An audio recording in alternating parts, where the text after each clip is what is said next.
ओम शांति। आज की तारीख है 12/2/2025। प्रातः मुरली। ओम शांति। मीठे बच्चे, तुम बहुत बड़े जौहरी हो।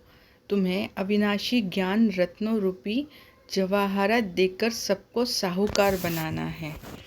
तो आज का प्रश्न है अपने जीवन को हीरे जैसा बनाने के लिए किस बात की बहुत बहुत संभाल चाहिए? उत्तर है संग की। बच्चों को संग उनका करना चाहिए जो अच्छा बरसते हैं। जो बरसते नहीं उनका संग रखने से फ़ायदा ही क्या। संग का दोष बहुत लगता है। कोई किसके संग से हीरे जैसा बन जाते हैं, कोई फिर किसके संग से ठिक्कर बन जाते हैं। जो ज्ञानवान होंगे वह आप समान ज़रूर बनाएंगे, संग से अपनी संभाल रखेंगे। ओम शांति। मीठे मीठे रूहानी बच्चों को सारी सृष्टि, सारा ड्रामा अच्छी रीति बुद्धि में याद है। कॉन्ट्रास्ट भी बुद्धि में है। यह सारा बुद्धि में पक्का रहना चाहिए कि सतयुग में सब श्रेष्ठाचारी, निर्विकारी, पावन, सॉल्वेंट थे। अभी तो दुनिया भ्रष्टाचारी, विकारी, पतित, इनसॉल्वेंट है। अभी तुम बच्चे संगम युग पर हो। तुम उस पार जा रहे हो। जैसे नदी और सागर का जहाँ मेल होता है उनको संगम कहते हैं। एक तरफ मीठा पानी, एक तरफ खारा पानी होता है। अब यह भी है संगम। तुम जानते हो बरोबर सतयुग में लक्ष्मी नारायण का राज्य था, फिर ऐसे चक्र फिरा। अभी है संगम।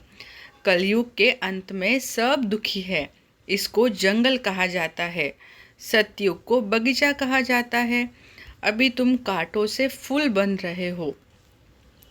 यह स्मृति तुम बच्चों को होनी चाहिए। हम बेहद के बाप से वर्षा ले रहे हैं। यह बुद्धि में याद रखना है। 84 जन्मों की कहानी तो बिल्कुल कॉमन है। समझते हो अब 84 जन्म पूरे हुए। तुम्हारी बुद्धि में तरावट है कि हम अभी सतयुगी बगीचे में जा रहे हैं। अब हमारा जन्म इस मृत्यु लोक में नहीं होगा। हमारा जन्म होगा अमर लोक में। शिव बाबा को अमरनाथ भी कहते हैं। वह हमको अमर कहानी सुना रहे हैं। वहाँ हम शरीर में होते भी अमर रहेंगे। अपनी खुशी से टाइम पर शरीर छोड़ेंगे। उसको मृत्यु लोक नहीं कहा जाता। तुम किसको भी समझाएंगे तो समझेंगे बरोबर इनमें तो पूरा ज्ञान है। सृष्टि का आदि और अंत तो है ना। छोटा बच्चा भी जवान और वृद्ध होता है।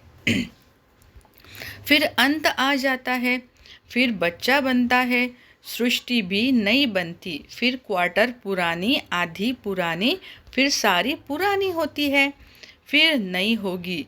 यह सब बातें और कोई एक दो को सुना नहीं सकते। ऐसी चर्चा कोई कर नहीं सकते सिवाय तुम ब्राह्मणों के। और कोई को रूहानी नॉलेज मिल ना सके। ब्राह्मण वर्ण में आए तब सुने, सिर्फ ब्राह्मण ही जाने। ब्राह्मणों में भी नंबरवार है। कोई यथार्थ रीति सुना सकते हैं, कोई नहीं सुना सकते हैं, तो उन्हों को कुछ मिलता नहीं है। जोहरियों में भी देखेंगे, कोई के पास तो करोड़ों का माल रहता है, कोई के पास तो 10,000 का भी माल नहीं होगा। तुम्हारे में भी ऐसे है। जैसे देखो, यह जनक है, यह अच्छा जोहरी है। इनके पास वैल्यूएबल जवाहरात है। किसको देकर अच्छा साहूकार बना सकती है। कोई छोटा जोहरी है, जास्ती दे नहीं सकते, तो उनका पद भी कम हो जाता है। तुम सब जौहरी हो। यह अविनाशी ज्ञान रत्नों के जवाहरात है। जिसके पास अच्छे रत्न होंगे वह साहूकार बनेंगे, औरों को भी बनाएंगे। ऐसे तो नहीं सब अच्छे जौहरी होंगे।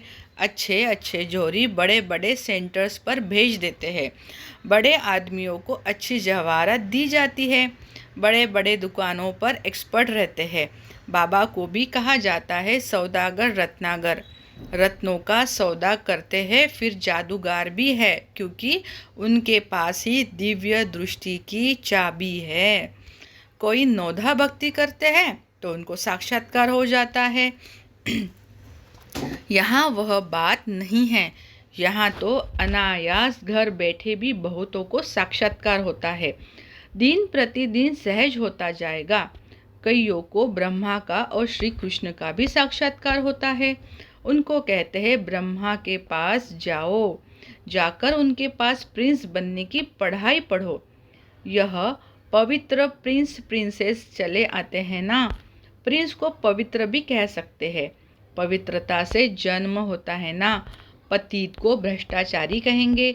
पतित से पावन बनना है, यह बुद्धि में रहना चाहिए। जो किसको समझा भी सको, मनुष्य समझते हैं यह तो बड़े सेंसिबल है। बोलो हमारे पास कोई शास्त्रों आदि का नॉलेज नहीं है। यह है रूहानी नॉलेज, जो रूहानी बाप समझाते हैं। यह है त्रिमूर्ति ब्रह्मा विष्णु शंकर। यह भी रचना है। रचयिता एक बाप है, वह होते हैं हद के क्रिएटर।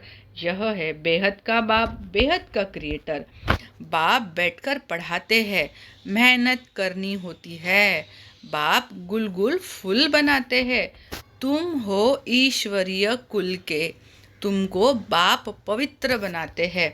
फिर अगर अपवित्र बनते हैं तो कुल कलंकित बनते हैं। बाप तो जानते हैं ना, फिर धर्मराज द्वारा बहुत सजा दिलाएंगे। बाप के साथ धर्मराज भी है। धर्मराज की ड्यूटी भी अभी पूरी होती है। सतयुग में तो होगी ही नहीं, फिर शुरू होती है द्वापर से। बाप बैठ कर्म अकर्म विकर्म की गति समझाते हैं। कहते हैं ना, इसने आगे जन्म में ऐसे कर्म किए हैं जिसकी यह भोगना है। सतयुग में ऐसे नहीं कहेंगे। बुरे कर्मों का वहाँ नाम नहीं होता। यहाँ तो बुरे अच्छे दोनों हैं, सुख दुख दोनों हैं, परंतु सुख बहुत थोड़ा है। वहाँ फिर दुख का नाम नहीं। सतयुग में दुख कहाँ से आया? तुम बाप से नई दुनिया का वर्षा लेते हो। बाप है ही दुख हरता सुख करता। दुख कब से शुरू होता है यह भी तुम जानते हो। शास्त्रों में तो कल्प की आयु ही लंबी चौड़ी लिखती है। अभी तुम जानते हो आधा कल्प के लिए हमारे दुख हर जाएंगे और हम सुख पाएंगे। यह सृष्टि का चक्र कैसे फिरता है, इस पर समझाना बड़ा सहज है। यह सब बातें तुम्हारे सिवाय और कोई की बुद्धि में हो ना सके। लाखों वर्ष कह देने से सब बातें बुद्धि से निकल जाती है। अभी तुम जानते हो यह चक्र 5000 वर्ष का है। कल की ही बात है, जबकि इन सूर्यवंशी चंद्रवंशियों का राज्य था। कहते भी है ब्राह्मणों का दिन, ऐसे नहीं शिव बाबा का दिन कहेंगे। ब्राह्मणों का दिन फिर ब्राह्मणों की रात। ब्राह्मण फिर भक्ति मार्ग में भी चले आते हैं। अभी है संगम, न दिन है न रात है। तुम जानते हो हम ब्राह्मण फिर देवता बनेंगे, फिर त्रेता में क्षत्रिय बनेंगे। यह तो बुद्धि में पक्का याद कर लो। इन बातों को और कोई नहीं जानते हैं। वह तो कहेंगे शास्त्रों में इतनी आयु लिखी है, तुमने फिर यह हिसाब कहाँ से लाया है? यह अनादि ड्रामा बना बनाया है। यह कोई नहीं जानते। तुम बच्चों की बुद्धि में आधा कल्प है सतयुग त्रेता, फिर आधा से भक्ति शुरू होती है। वह हो जाता है त्रेता और द्वापर का संगम। द्वापर में भी यह शास्त्र आदि आहिस्ते आहिस्ते बनते हैं। भक्ति मार्ग की सामग्री बड़ी लंबी चौड़ी है। जैसे झाड़ कितना लंबा चौड़ा है, इसका बीज है बाबा। यह उल्टा झाड़ है। पहले पहले आदि सनातन देवी देवता धर्म है। यह बातें जो बाप सुनाते हैं यह है बिल्कुल नहीं। इस देवी देवता धर्म के स्थापक को कोई नहीं जानते। श्री कृष्ण तो बच्चा है, ज्ञान सुनाने वाला है बाप। तो बाप को उड़ाए बच्चे का नाम डाल दिया है। श्री कृष्ण के ही चरित्र आदि बैठ दिखाए हैं। बाप कहते हैं लीला कोई श्री कृष्ण की नहीं है, गाते भी है, हे प्रभु तेरी लीला अपरंपार है। लीला एक ही होती है, शिव बाबा की महिमा बड़ी न्यारी है। वह तो है सदा पावन रहने वाला, परंतु वह पावन शरीर में तो आ ना सके। उनको बुलाते ही है पति दुनिया को आकर पावन बनाओ।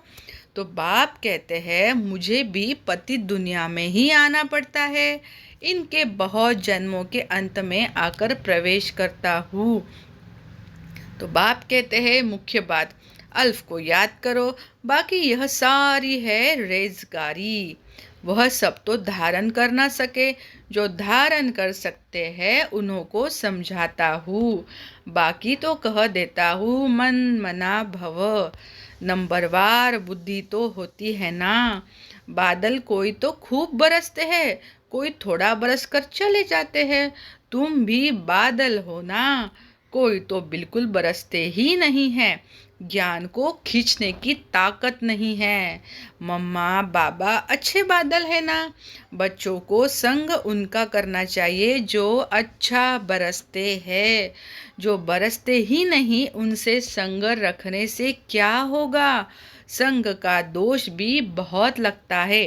कोई तो किसके संग से हीरे जैसा बन जाते हैं, कोई फिर किसके संग से ठक ठीक कर बन जाते हैं। पीठ पकड़नी चाहिए अच्छे की। जो ज्ञानवान होगा वह आप समान फूल बनाएगा। सद्भाव से जो ज्ञानवान और योगी बने हैं उनका संग करना चाहिए। ऐसे नहीं समझना है कि हम फलाने का पूछ पकड़कर पार हो जाएंगे। ऐसे बहुत कहते हैं, परंतु यहाँ तो वह बात नहीं है। स्टूडेंट किसकी पूछ पकड़ने से पास हो जाएगा क्या? पढ़ना पड़े ना। बाप भी आकर नॉलेज देते हैं। इस समय वह जानते हैं हमको ज्ञान देना है। भक्ति मार्ग में उनकी बुद्धि में यह बातें नहीं रहती कि हमको जाकर ज्ञान देना है। यह सब ड्रामा में नूंद है। बाबा कुछ करते नहीं हैं। ड्रामा में दिव्य दृष्टि मिलने का पार्ट है तो साक्षात्कार हो जाता है। बाप कहते हैं ऐसे नहीं कि मैं बैठ साक्षात्कार कराता हूँ। यह ड्रामा में नूंद है। अगर कोई देवी का साक्षात्कार करना चाहते हैं, देवी तो नहीं कराएगी ना। कहते हैं हे भगवान हमको साक्षात्कार कराओ। बाप कहते हैं ड्रामा में नूंद होगी तो हो जाएगा। मैं भी ड्रामा में बंधा हुआ हूँ। बाबा कहते हैं मैं इस सृष्टि में आया हूँ। इनके मुख से मैं बोल रहा हूँ, इनकी आंखों से तुमको देख रहा हूँ। अगर यह शरीर न हो तो देख कैसे सकूँगा। पतित दुनिया में ही मुझे आना पड़ता है। स्वर्ग में तो मुझे बुलाते ही नहीं है। मुझे बुलाते ही है संगम पर है। जब संगम युग पर आकर शरीर लेता हूँ तब ही देखता हूँ। निराकार रूप में तो कुछ देख नहीं सकता हूँ। ऑर्गन्स बिगर आत्मा कुछ भी कर ना सके। बाबा कहते हैं मैं देख कैसे सकता, चुरपुर कैसे कर सकता बिगर शरीर के। यह तो अंधश्रद्धा है जो कहते हैं ईश्वर सब कुछ देखता है, सब कुछ वह करते हैं। देखेगा फिर कैसे? जब ऑर्गन्स मिले तब देखे ना। बाप कहते हैं अच्छा वह बुरा काम ड्रामा अनुसार हर एक करते हैं। नूंद है मैं थोड़ी इतने करोड़ों मनुष्यों का बैठ हिसाब रखूंगा। मुझे शरीर है तब सब कुछ करता हूँ। करण करावन हार भी तब कहते हैं, नहीं तो कह ना सके। मैं जब इसमें आऊँ तब आकर पावन बनाऊँ। ऊपर में आत्मा क्या करेगी? शरीर से ही पाठ बजाएंगी ना। मैं भी यहाँ आकर पाठ बजाता हूँ। सतयुग में मेरा पाठ है नहीं। पाठ बिगर कोई कुछ कर ना सके। शरीर बिगर आत्मा कुछ कर ही नहीं सकती। आत्मा को बुलाया जाता है, वह भी शरीर में आकर बोलेंगी ना। ऑर्गन्स बिगर कुछ कर ना सके, यह है डिटेल की समझानी। मुख्य बात तो कहा जाता है बाप और वर्षे को याद करो। बेहद का बाप इतना बड़ा है, उनसे वर्षा कब मिलता होगा यह कोई जानते नहीं। कहते हैं अगर दुख हरो सुख दो, परंतु कब यह किसको पता नहीं है। तुम बच्चे अभी नई बात सुन रहे हो। तुम जानते हो हम अमर बन रहे हैं, अमर लोक में जा रहे हैं। तुम अमर लोक में कितना बार गए हो? अनेक बार ना। इसका कभी अंत नहीं होता। बहुत कहते हैं क्या मोक्ष नहीं मिल सकता? बोलो नहीं, यह अनादि अविनाशी ड्रामा है, यह कभी विनाश नहीं हो सकता। यह तो अनादि चक्र फिरता ही रहता है। तुम बच्चे इस समय सच्चे साहेब को जानते हो। तुम सन्यासी हो ना, वह फकीर नहीं। सन्यासियों को भी फकीर कहा जाता है। तुम राज ऋषि हो, ऋषि को सन्यासी कहा जाता है। अभी फिर तुम अमीर बनते हो। भारत कितना अमीर था, अभी कैसा फकीर बन गया है। बेहद का बाप आकर बेहद का वर्षा देते हैं। गीत भी है, बाबा आप जो देते हो सो कोई दे ना सके। आप हमको विश्व का मालिक बनाते हो, जिसको कोई लूट ना सके। ऐसे ऐसे गीत बनाने वाले अर्थ नहीं सोचते। तुम जानते हो वहाँ पार्टीशन आदि कुछ नहीं होगी। यहाँ तो कितनी पार्टीशन है। वहाँ आकाश धरती सारी तुम्हारी रहती है। तो इतनी खुशी बच्चों को रहनी चाहिए ना। हमेशा समझो शिव बाबा सुनाते हैं, क्योंकि वह कभी हॉलीडे नहीं लेते, कभी बीमार नहीं होते। याद शिव बाबा की ही रहनी चाहिए। इनको कहा जाता है निरहंकारी। मैं यह करता हूँ, मैं यह करता हूँ, यह अहंकार नहीं आना चाहिए। सर्विस करना तो फर्ज है, इसमें अहंकार नहीं आना चाहिए। अहंकार आया और गिरा। सर्विस करते रहो, यह है रूहानी सेवा। बाकी सब है जिस्मानी। अच्छा, मीठे मीठे सिकिल दे बच्चों प्रति माता पिता बाप दादा का याद प्यार और गुड मॉर्निंग। रूहानी बाप की रूहानी बच्चों को नमस्ते। हम रूहानी बच्चों की रूहानी माता पिता बाप दादा को याद प्यार गुड मॉर्निंग और नमस्ते बाबा नमस्ते। धारणा के लिए मुख्य सार पहला है, बाप जो पढ़ाते हैं उसका रिटर्न गुलगुल फूल बनकर दिखाना है। मेहनत करनी है, कभी भी ईश्वरीय कुल का नाम बदनाम नहीं करना है। जो ज्ञानवान और योगी है उनका ही संग करना है। दूसरा है, मैंपन का त्याग कर निरअहंकारी बन रूहानी सेवा करनी है।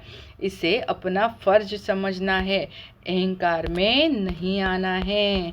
तो आज प्यारे बाप दादा का वरदान है, व्यर्थ को भी शुभ भाव और श्रेष्ठ भावना द्वारा परिवर्तन करने वाले सच्चे मर्जीवा भव। बाप दादा की श्रीमत है, बच्चे व्यर्थ बातें न सुनो, न सुनाओ और न सोचो। सदा शुभ भावना से सोचो, शुभ बोल बोलो। व्यर्थ को भी शुभ भाव से सुनो। शुभ चिंतक बन बोल के भाव को परिवर्तन कर दो। सदा भाव और भावना श्रेष्ठ रखो। स्वयं को परिवर्तन करो, न कि अन्य के परिवर्तन का सोचो। स्वयं का परिवर्तन ही अन्य का परिवर्तन है। इसमें पहले पहले मैं इस मर्जीवा बनने में ही मज़ा है। इसी को ही महाबली कहा जाता है। इसमें खुशी से मरो, यह मरना ही जीना है। यही सच्चा जीवदान है। आज का स्लोगन है, संकल्पों की एकाग्रता श्रेष्ठ परिवर्तन में फास्ट गति ले आती है। अव्यक्त इशारा है, एकांत प्रिय बनो, एकता और एकाग्रता को अपनाओ। संगठन की शक्ति जो चाहे वह कर सकती है। संगठन की निशानी का यादगार है 5 पांडव। एकता की शक्ति, हाँ जी विचार दिया, फिर एकता के बंधन में बन गए। यही एकता सफलता का साधन है। अच्छा, ओम शांति।